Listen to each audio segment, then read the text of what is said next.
اور جس وقت میں نے روک دیا بنی اسرائیل کا ہاتھ تیری طرف بڑھنے سے، اذ جئتہم بالبینات، یہ اس وقت کی بات ہے جب ان کے سامنے تو آیا تھا جو ہے وہ کھلی نشانیوں کے ساتھ، فقال الذین کفروا منہم، تو کہنے لگے ان میں سے کافر لوگ، ان ھذا الا سحر مبین، بے شک یہ تو جو ہے وہ کھلا جادو ہے، یعنی یہ سارا کچھ دیکھ کر بھی انہوں نے کہا جادو ہے۔ وَإِذْ أَوْحَيْتُ إِلَى الْحَوَارِيِّينَ، اور جس وقت میں نے وحی کر دی، وحی وہ نہیں جو نبی صلی اللہ علیہ وسلم کے فرشتے والی نہیں، ان کے دل میں ڈال دیا، اس کو بھی وحی کر، جس وقت میں نے حواریوں کے دل میں یہ بات ڈال دی، ان آمنوا برسولی، کہ ایمان لے آؤ میرے رسول کے اوپر، قالوا آمنا، تو انہوں نے کہا ہم ایمان لے آئے، واشہد بأننا مسلمون، تو اے عیسیٰ تو گواہ رہنا کہ ہم فرما بردار ہو گئے ہیں، ہم تیرے اب یعنی فرما بردار ہیں۔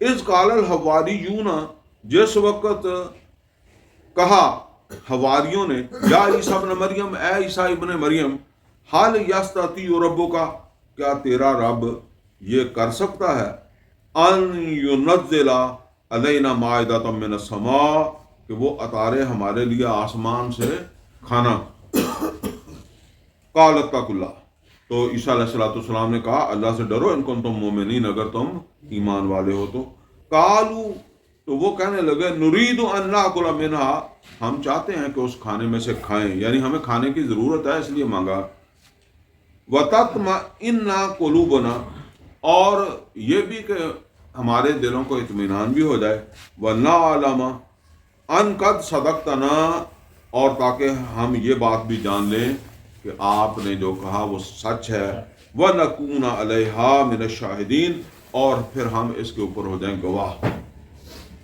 قال عیسیٰ ابن مریم، تو عیسیٰ ابن مریم علیہ السلام نے کہا، اللہم ربنا، اے اللہ، اے ہمارے رب، انزل علینا مائدۃ من السماء، اتار دے ہمارے اوپر آسمان سے جو ہے وہ ایک کھانا، تکون لنا عیدن لاولنا وآخرنا، جو ہو جائے ہمارے اگلے پچھلوں کے لیے جو ہے وہ عید، وآیۃ منکم، من کا، اور تیری طرف سے ایک نشانی بھی ہو، ورزقنا، اور بس کھلا دے ہمیں، وانت خیر الرازقین، اور تو بہترین رزق جو ہے وہ دینے والا ہے۔ قال اللہ انی منزلها علیکم، تو اللہ تعالیٰ نے فرمایا کہ میں اس کو نازل کر دوں گا علیکم، تمہارے اوپر، لیکن فمن یکفر بعد منکم، جس نے اس کے بعد کفر کیا، فانی اعذبہ عذابا لا اعذبہ احدا من العالمین، تو میں اس کو ایسا عذاب دوں گا جو میں نے جہان میں کسی کو نہیں دیا ہوگا۔ یہ قرآن کریم کے اندر اور جگہ پر بھی ہے، جب کوئی قوم اللہ تعالیٰ سے معجزہ مانگتی ہے نا خود، تو پھر اگر وہ اس کا انکار کرے یا اس میں کوئی شبہ پیدا ہو جائے اس کو، تو پھر اس کو بہت سخت سزا ملتی ہے۔ جس طرح وہ قوم ہود نے کہا تھا نا کہ اونٹنی نکال دیں، گابن اونٹنی جو ہے وہ نکال دیں، تو وہ پھر ہود علیہ السلام نے دعا کی، نہیں صالح علیہ السلام، تو وہ گابن اونٹنی جو ہے وہ آ گئی، لیکن وہ ایمان نہیں لائے۔ تو اس طرح اللہ تعالیٰ نے کہا کہ میں آسمان سے کھانا اتار دوں گا تمہارے لیے، لیکن اگر پھر کسی کے دل میں شک ہوا، اب یہ سمجھ لیں، ظاہر ہے وہ کھانا جو بالفرض آتا تو اللہ نے خود تو لے کر نہیں آنا تھا، تو وہ فرشتے بھی جو ہے وہ شاید نظر نہ آتے، تو کوئی بھی دل میں شبہ ہو سکتی ہے کہ جی یہ کہاں سے آ گیا، یہ کدھر سے آ گیا، یہ پتہ نہیں، تو پھر اللہ تعالیٰ نے کہا کہ اگر پھر کوئی شک و شبہ رہ گئی تو پھر میں سزا دوں گا۔ وَإِذْ قَالَ اللَّهُ يَا عِيسَى ابْنَ مَرْيَمَ، اور جس وقت اللہ تعالیٰ نے فرمایا اے عیسیٰ ابن مریم، أَأَنْتَ قُلْتَ لِلنَّاسِ، اچھا یہ جو ابھی آیات ہم پڑھنے لگے نا، یہاں ذرا بڑا غور کرنا، اللہ کیا ہے اور بندہ کیا ہے۔ بندہ بے شک رسول ہی ہے، ٹھیک ہے نا، انداز دیکھیں، یہ ہمیں سمجھانے کے لیے، یہ اصل میں ٹائم نہیں تھا، وہ پچھلی باتوں میں بھی کوئی بات ایسی تھی جس کے اوپر بات کرنی چاہیے تھی، لیکن چلیں اس پر غور کر لیں۔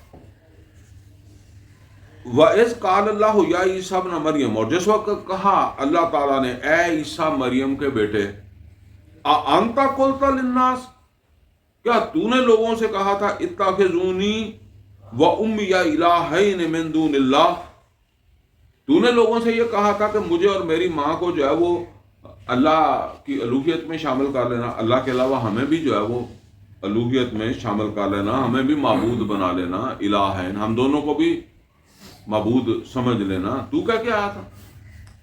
اب یہ سوال کرنا ہے اللہ تعالیٰ نے کس سے کرنا ہے؟ عیسیٰ علیہ السلام۔ اور احادیث میں آتا ہے کہ عیسیٰ علیہ السلام چھپتے پھریں گے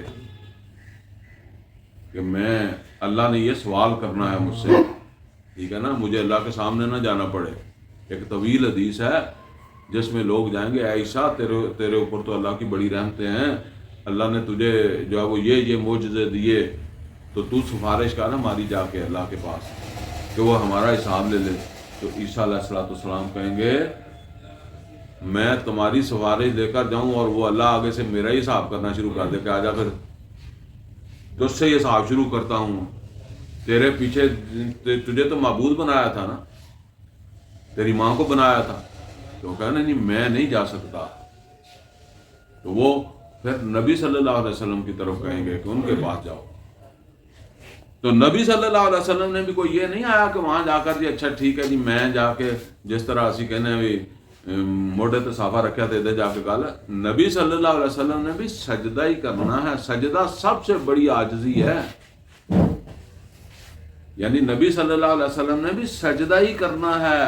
اور نبی صلی اللہ علیہ وسلم فرماتے ہیں کہ اللہ تعالیٰ میرے دل میں وہ الفاظ ڈال دے گا، یہ عاجزی کے ایسے الفاظ ڈال دے گا پھر جس کو اللہ قبول کر لے گا، ٹھیک ہے نا۔ یہ ایسے ہی ہوتا ہے جی، جس طرح آپ کا اپنا بچہ ہوتا ہے تو آپ کہتے ہیں معافی مانگ لیں، معافی مانگ لیتا تو آپ خوش ہو جاتے ہیں، آپ کے کہنے باری مانگی ہے اس کو اپنا طور پر تو خیال نہیں آیا کہ میں معافی مانگوں۔ تو فرمایا کہ تو نے کہا تھا لوگوں سے کہ مجھے اور میری ماں کو جو ہے وہ معبود بنا لینا، قال سبحانک، تو عیسیٰ علیہ السلام کہیں گے پاک ہے تو، ما یکون لی، میری یہ حیثیت نہیں ہے، ان اقول ما لیس لی بحق، کہ میں ایسی بات کروں جس کا مجھے کوئی حق ہی نہیں پہنچتا۔ ان کنت قلتہ، اگر میں نے یہ کہی ہوتی، فقد علمتا، تو تیرے علم میں تو ہوتی، یعنی اگر میں کہیں یہ بات کہی ہوتی تو یہ اللہ تیرے علم میں ہوتی، مطلب میں نے کچھ نہیں کہا۔ تعلم ما فی نفسی، تو جانتا ہے جو میرے دل میں ہے، ولا اعلم ما فی نفسک، اور میں نہیں جانتا جو تیرے دل میں ہے، انک انت علام الغیوب، بے شک تو ہی غائب کا جاننے والا ہے۔ ما قلت لہم، نہیں کہا تھا میں نے ان کو، الا ما امرتنی بہی، بس اتنا ہی جو تو نے مجھے حکم دیا، جو تو نے مجھے حکم دیا ہے ان کو پہنچانے کا وہ میں نے پہنچایا۔ اور اس کا لب لباب کیا ہے؟ آنے عبد اللہ، اللہ کے بندے بن جاؤ، اللہ کی عبادت کرو، اللہ کی غلامی میں آ جاؤ۔ ربی و ربکم، وہ میرا بھی رب ہے، میرا بھی معبود ہے اور تمہارا بھی معبود ہے، میں بھی اس کا عبد ہوں اور تم بھی اس کے عبد۔ تو اب آپ سوچیں کہ جہاں ہم اس طرح جہالت میں سمجھنے لگ جاتے ہیں کہ کوئی پیر ہو کوئی فلانا وہ کیا کر لے گا، ٹھیک ہے۔ وَكُنْتُ عَلَيْهِمْ شَهِيدًا مَا دُمْتُ فِيهِمْ، اور میں تو اس وقت تک کا گواہ ہوں یا اس وقت تک کا نگران ہوں جب تک میں ان کے اندر تھا، یعنی میں نے اپنی آنکھوں کے سامنے تو ایسا نہیں ہونے دیا کہ وہ مجھے معبود بنائے یا میری ماں کو بنائے۔ فلما توفیتنی، اور پھر جس وقت تو نے مجھے جو ہے وہ اٹھا لیا، یہ اٹھانے کے حوالے سے بھی بات جو ہے نا وہ پہلے بھی ہم سورہ آل عمران کے اندر بھی جو وہ پڑھ چکے ہیں، آل عمران کی آیت نمبر 55 میں، اور یہ مضمون بہرحال یہاں بھی آ رہا ہے، اور یہ آیت نمبر 60 ہے سورہ انعام کی، ان کو ملا کر پڑھیں گے تو بات سمجھ آئے گی، یہاں اب اس پہ بات نہیں مزید کرتے۔ فلما توفیتنی، اور پھر جس وقت تو نے جو ہے وہ مجھے اٹھا لیا، کنت انت الرقیب علیہم، تو پھر تو ہی تھا ان پر نگران، یعنی میرے آنے کے بعد جو ہوا ہے اس کا تو جاننے والا ہے۔ وَأَنْتَ عَلَىٰ كُلِّ شَيْءٍ شَهِيدٌ، اور تو ہے ہر چیز سے باخبر۔ إِن تُعَذِّبْهُمْ فَإِنَّهُمْ عِبَادُكَ، پھر اگر تو اب ان کو عذاب دینا چاہتا ہے تو یہ تیرے عبد ہیں، تیرے بندے ہیں۔ وَإِن تَغْفِرْ لَهُمْ، اور اگر تو معاف کرنا چاہتا ہے، فَإِنَّكَ أَنْتَ الْعَزِيزُ الْحَكِيمُ، تو پھر تو غالب ہے، حکمت والا ہے، پھر دے دے۔ یعنی اب یہ ذرا یہاں سے ذرا وہ تصور بنائے نا کہ جو چھڑائے گا اللہ سے، ہیں جنہوں نے عیسیٰ علیہ السلام کو اتنا مرتبہ دیا کہ اللہ ہی بنا دیا، ہیں اور ان کی والدہ کو، تو وہ کہہ رہے ہیں کہ اللہ مجھے نہیں پتا، میرے بعد انہوں نے جو کیا تو جانتا ہے، باقی چھوڑنا چاہتا ہے تیرے بندے ہیں، عذاب دینا چاہتا ہے تو دے دے، ٹھیک ہے نا۔ قال اللہ ھذا یوم ینفع الصادقین صدقہم، تو اللہ فرمائے گا آج کا دن جو ہے یہ نفع بخش ہے سچوں کے لیے ان کی سچائی کے باعث، یعنی سچوں کو آج ان کی سچائی نفع دے گی۔ لہم جنات تجری من تحتها الانہار، ان کے لیے وہ باغات ہوں گے جن کے نیچے نہریں بہتی ہوں گی، خالدین فیہا ابدا، جس میں وہ رہیں گے ہمیشہ۔ رضی اللہ عنہم ورضوا عنہ، اور اللہ ان سے راضی ہو جائے اور وہ اللہ سے راضی ہو جائیں گے۔ ذالک الفوز العظیم، اور یہ ہے بہت بڑی کامیابی۔ للہ ملک السماوات والارض، اور اللہ ہی کی بادشاہی ہے آسمان و زمین میں ہر جگہ، وما فیہن، اور اس کے درمیان میں بھی جو کچھ ہے وہاں اللہ کی بادشاہی ہے۔ وہو علی کل شیء قدیر، اور وہ ہر چیز کی قدرت رکھتا ہے۔ اقول قولی ھذا واستغفر لی ولکم ولسائر المسلمین والمسلمات۔